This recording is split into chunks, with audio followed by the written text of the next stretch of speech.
This is Relationship Radio, an extension of Marriage Helper International, hosted by renowned marriage and relationship expert Dr. Joe Beam and CEO of Marriage Helper, Kimberly Beam Holmes. We answer your questions directly with research-based principles that you can implement immediately. Regardless of the situation, what we teach will not only make your relationships better, but will also help you to become the best version of yourself along the way. Don't forget to like, subscribe, and click the bell to turn on notifications. Turn up the volume and prepare to take notes as we begin this week's episode of Relationship Radio.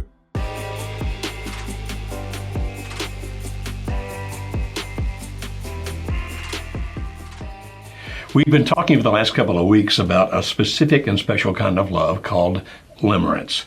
You see, in the social sciences, we can measure different kinds of love. There's such a thing, for example, as passionate love. But limerence is even more intense and beyond that. There are other kinds of love, like intimacy, like commitment, all those kinds of things, like empty love. But what we want to talk about today is the third phase of limerence. In the first program 2 weeks ago, we talked about the initial stage, which is called infatuation. Then last week we talked about the next phase, which is called crystallization. And now let's talk about how this thing called limerence ends, and we call that deterioration. Hey everyone, welcome to today's show, which we're excited about. We're finishing up the 3 phases of limerence. I'm getting tongue-tied, and Joe thinks it's funny. You know, this program couldn't start any worse. You know We've what, had technical difficulties. Now you're getting tongue-tied. I'm getting tongue-tied. So, you know what's funny, though, is I've actually had people stop me at a workshop or wherever, and they say, you know what we love about the show? What's that? Is how we know it's not scripted.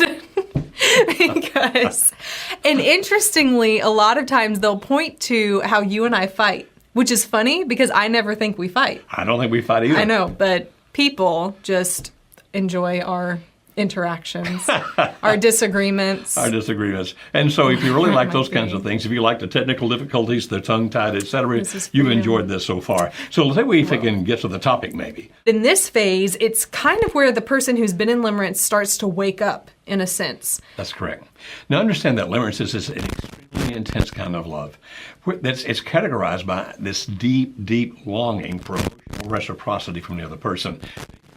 Feels about you like you feel about them, to the point where you can spend up to 85% of your waking hours thinking about this other person. You think about all the good times you've had together, the times you've enjoyed with each other, but a lot of the time is also spent daydreaming about the future you will have together. And so this obsessive thinking, this not being able to get past, as a matter of fact, one of the differentiations between it and the other kinds of love is that people who feel this madly in love feeling called limerence feel they have no control over it, that they couldn't stop it even if they wanted to. Yet, it always ends. Now, in the first stage, it's kind of watching the other person and thinking maybe, maybe not. When you get up closer to the second stage, which we talked about last week, this crystallization stage is where you're convinced that nobody's ever felt this before. You can't even explain it to anybody because nobody's experienced it. And that you two were meant for each other, that you're soulmates. Yet you're hyper vigilant, watching the other person, looking for any sign of acceptance or rejection. What you want is that person to be feeding back to you the same emotions you feel toward him or her. And if you see any sign, whether it's real or imagined by you, that he or she may not be doing that he or she may be pulling away, that might be fading a little bit, you have all these negative emotions. And so you go to ecstasy when you think, wow, she loves me, to misery like, oh no, he or she's pulling away from me. And then you think this is going to last forever. It's going to even out. At some point, because you focus more on the ecstasy feelings than the agony feelings, you think at some point it's going to even out. We're going to be happily married to each other or together for the rest of our lives, and it's always going to be this unbelievable intense emotion for each other. That's what it feels like. That's what you believe is going to happen. That's not what's going to happen. Now, I know that when I talk to people who are in this phase, even toward the end of phase 1 or definitely in phase 2, they say, no, you're wrong. I will always feel this way. She will always feel this way. And I know that's what you think now. And you believe it, not just think it. You're convinced it's going to be like this. But it's not. It will eventually fade. Now, there's ample research about this. There's even a biological and anthropological reason that it has to fade. Because you see, in this state, you can't function in life the way that you want to. Oh, when you're in ecstasy, you might be really, really good at something, but then you go into that misery phase. That, does she love me? Is he still going to be with me? Is he or she pulling away? And in that misery stage, you become unproductive. Even in the ecstasy stage, you can be unproductive because of the fact that it's so absorbing and all you can think about is this other person. And so from a biological standpoint and an anthropological standpoint, the human race could not continue if people went into that phase, that stage, that intense level of emotion, and stayed there. It has to end. It has to.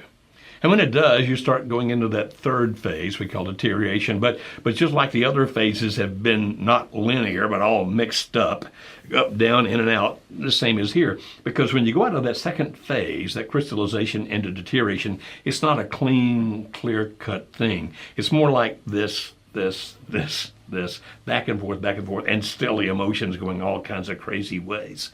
And it may be, as a matter of fact, almost always is, that one person begins to deteriorate before the other. And typically, as a matter of fact, most often, the person that went into limerence faster than the other is the first one to start pulling out of limerence. So if you went in faster and first, you may be the first one to come out. It's not necessarily going to happen that way, but most likely is. And as that person is doing these kinds of things, the other person who's still in crystallization does everything he or she can to pull them back. They get sick, they faint, they wind up in a hospital, they use all kinds of guilt tactics, like you can't leave me now, look at all I've given up for you. They remind them of all the bliss they've had together and the dreams that they've shared. They do everything they possibly can to pull this person back up here, and often they do. So the one that's going out of limerence first is often pulled back up by the other, but it doesn't last forever. As a matter of fact, this person, the one that's going out faster than the other, actually begins to get a little irritated with it as it goes along. Like, I don't know that I can live in this kind of intensity. And then he or she often begins to feel guilty about the fact that they've been in this relationship, particularly if they were married to somebody else to begin with. And it's like, I don't know how to live with this. I don't know how to deal with this. And then the misery comes, the guilt, etc. Now, a person in deterioration, if they're married to somebody else, does not necessarily go back to this person. Have we talked about why? I don't think so. Okay. What do you know why? I do know why. I knew that you did. I'm just doing all the talking. I wanted you to talk. That's true. Well, yeah, so just because someone comes out of limerence doesn't mean that they suddenly turn back and say, I want to go back. Because there may have been issues in the marriage before the affair occurred. And there may have been things that happened as the crystallization, throughout the whole process of limerence, that they're looking back at their spouse and saying, you pressured me, you did this, you did that, you tried to control me. I don't want to go back to you. I don't love this person anymore, but I don't love you either. And so I'd rather just be alone. Yeah, that happens a lot. Mm-hmm. As a matter of fact, what's going on here is the fact that there's a general principle that people don't leave what they have unless they believe what they're going to is better. And so in this process, they have actually convinced themselves that being with this other person is better than being with the spouse that they're leaving, mm-hmm. if indeed they're leaving a marriage for this. Mm-hmm. And they'll vilify often that spouse. They exacerbate all his or her flaws, all those kinds of things. Mm-hmm. And in the process of doing so, they've actually painted a mental picture of this person being bad for them. Now, as Kimberly just said, if in misguided efforts to save the marriage, and we're assuming then that this is somebody who's leaving a spouse. In misguided efforts to save the marriage, this person might have done some very negative things. Might have been mean, may have whined, begged, pleaded, may have tried to control and dominate, tried to manipulate, all of which convince this person even more, I don't need to be with you. Because remember, people don't leave what they have unless they believe what they're going to is better. And so you get over to this final phase, and Kimberly was hitting it right on the nose there. What happens then is as I'm falling out of limerence, out of love, if you want to call limerence love, and it is a kind of love, then this person, I begin to think, I don't know if I want to be with him or her. I start pulling away from this person, but because I have so vilified my spouse, if I left a spouse, for example, to be in this relationship, or my spouse has done so many negative things that you just mentioned, I don't want to go back to him or her. That's why we teach people, if your spouse is in limerence and you're trying to save the marriage, there are certain things you don't do. Just don't do those things. Now, we don't have time to talk about them in this program, but if you do, you actually push your spouse into the arms of the other person. Now, that sounds bad. I don't mean to say it's your fault. I really don't. But while that person is going through that, if there's certain things that you do, it actually propels them toward the other person, even though you're not the reason that he or she's leaving. You actually can cause that to happen, where he or she goes to the other person. I'm not saying that well. Help me phrase that better.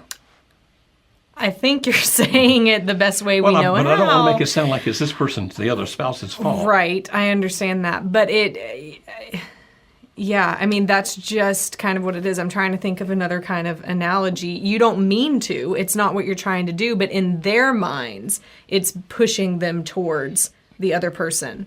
Right. And so it has that effect, whether you mean it to or not. Whether you want it to or not, it's just the truth of it.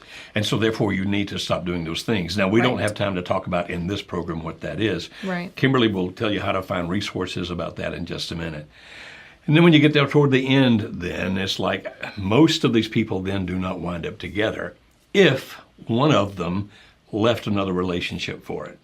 Now, if they're two single people and they didn't really lose anything, then they might actually wind up with a different kind of love over here and wind up marrying each other and living for years and years as husband and wife with a good marriage. But the people that actually have given up things like a marriage, like friendships, like other kinds of things that were important to them to be with this person, those are the ones most likely not to develop a long-term relationship with this person. Yeah. So if you're over here, if you're watching and you're in the deterioration phase and you're thinking, how do I get out of this? I mean, I've gotten to the point now where I regret that I was in it. Sometimes I still feel those surges of passion toward the other person, this longing to be in reciprocity emotionally with this other person. But more than anything, I find myself wanting to get out of this and I don't know how. How do they get out? What do they do?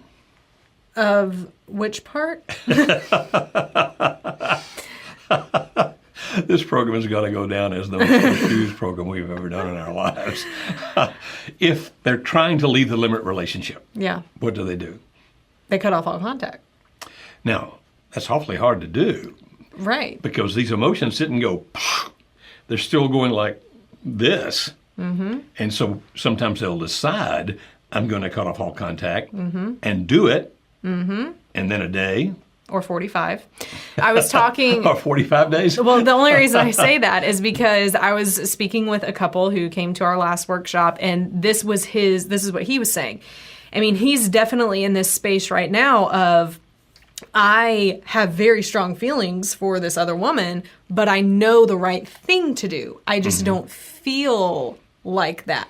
Right. And so he said, I've tried to cut it off multiple times. I've tried, I stopped talking to her, and then 45 days in, I contacted her. Yeah. And that's what it always was. And it's like, well, why aren't these feelings fading if they're wrong? Why aren't they fading?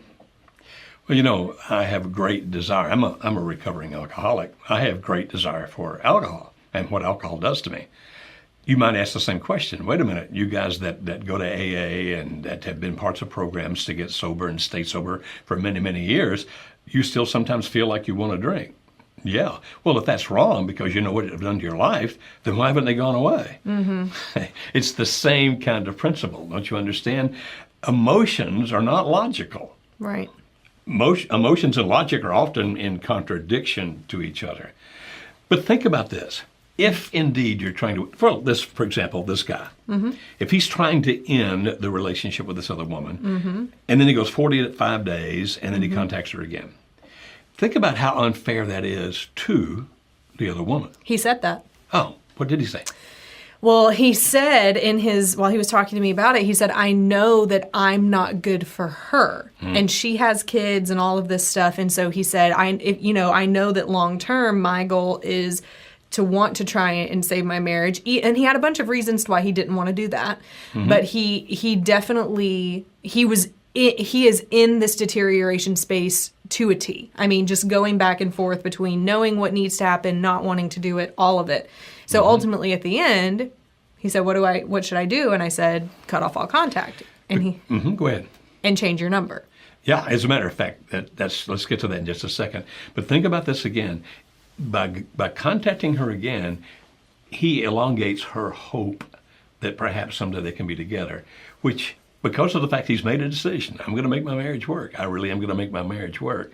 Then by continuing that hope in the other woman, not only is it unfair to her, it is certainly not a loving act. Now, I know that he would say, no, I do that because I feel this intense emotion toward her. I feel this love toward her. That's why I do it. But if you're really going to love another person, if you're truly going to love another person in a way that is not selfish, then you do what's best for the other person. And by contacting her again, he's not doing what's best for her because he continues that hope that somehow they'll be together. He keeps messing up her life. And so we say, stop all contact. Now, everybody benefits if you stop all contact. You do, because if you continue to have the hope that you might talk to that person again, it's taking longer for your limerence to go away. If you're married and you're trying to put your marriage back together, having any contact with the other person continues to destroy the ability to do that and causes great consternation, pain, agony to your spouse. And as we've already said, it is unfair, it is unkind, it's just mean, if you get right down to the bottom line of it, to the other person, because you continue to develop that hope within him or her that you're going to be together. A lot of people are asking more about your story. They're saying, how can I find out more about Joe and Alice's story? Why did he call her and decide to take her back? Why did she say yes? Where can I find more information about this? Well, they're not going to like my answer, but I tell most of the story only in our workshops. Now, I've told little pieces of it in some of my books. I've told little pieces of it on some of the podcasts. I've even brought Alice onto podcasts before to answer people's questions about it. But the majority of the story I share only in our workshops. And if you're thinking, why? Well, it's because of the fact that some of it's pretty bad. And I don't share it with the general public. I only share it with people who are in similar situations and have demonstrated that by coming to our workshop to work on their marriages because their marriages are in serious trouble. You see, I tend to trust that kind of a group more with my story because I know they get it. They're not going to be sitting in judgment on me. They're not going to be gossiping about me and telling that story someplace else. And so you're not going to like the answer. I said that to begin with. But if you want to hear that whole story, then you come to one of the workshops that I'm doing.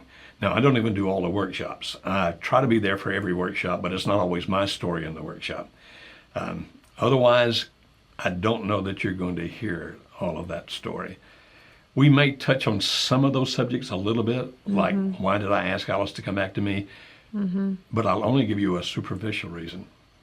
I can't give you the real reason because that's part of what is so intimate, so personal to me, that even though my wife, Alice, knows it, I've not even told my daughters that part because it's just so painful. And I just don't want them to know all the crap I did. So forgive me if that offends you. I don't mean to. It's just that there's some things I just don't tell everybody. And I'm certainly not going to put out there where my children and grandchildren can run into it. However, I do believe that if you go through some of the previous podcasts on Marriage Radio, our podcast that's on iTunes and Google Play, then you can hear some from Alice. So just as Joe was saying, it's not going to be the whole story or anything like that, but she answered some questions. She talked about some things, so you can hear some of her side of it as well. I think what people are really looking for when they're asking this question is, why did you come around? And they want that same hope for their spouse. Yeah.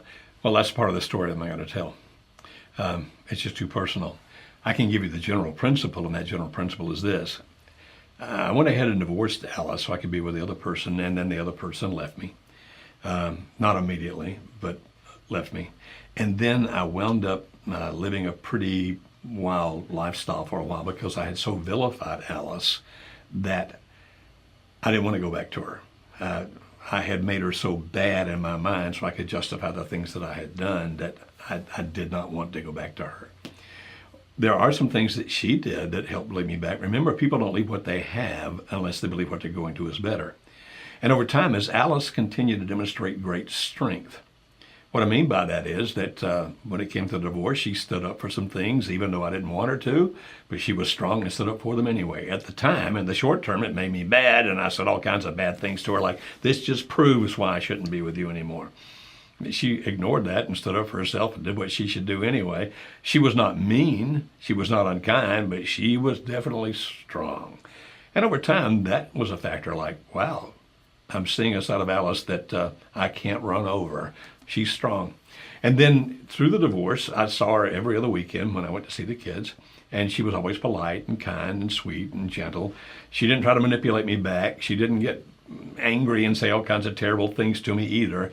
She was just amazingly strong. And what she did was she finally showed me that going back to her was better than being alone. Now, there's also some personal things that happened on my side. My life deteriorated pretty badly. I got into some things I shouldn't have gotten into, things like that. But all through that, I think the point to hear is this. Because Alice kept doing the things that we now teach people to do. Nobody taught Alice. She just figured out on her own how to do it.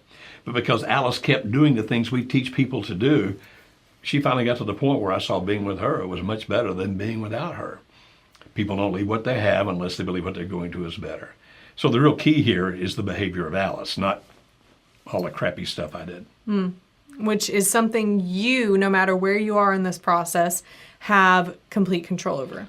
That's why we suggest strongly that you come to our program. If your spouse will come with you, come to our 3-day weekend. If not, what other resources can teach them these same things? Yeah, well, we have a ton. There's no lack of what we can offer you. You can start with going to our website, looking at the articles, listening to our podcast, like I mentioned before, which you can find on iTunes and on Google Play. Get on our mailing list because we have webinars every couple of weeks where we are deep diving into current issues that people are dealing with, and we would love to have you on one of those.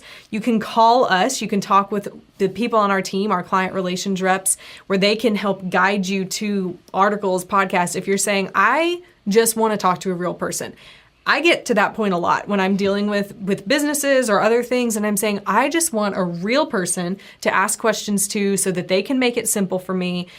And that's what we've moved away from in the world. But we have a real team who can answer those questions for you, would love to talk to you.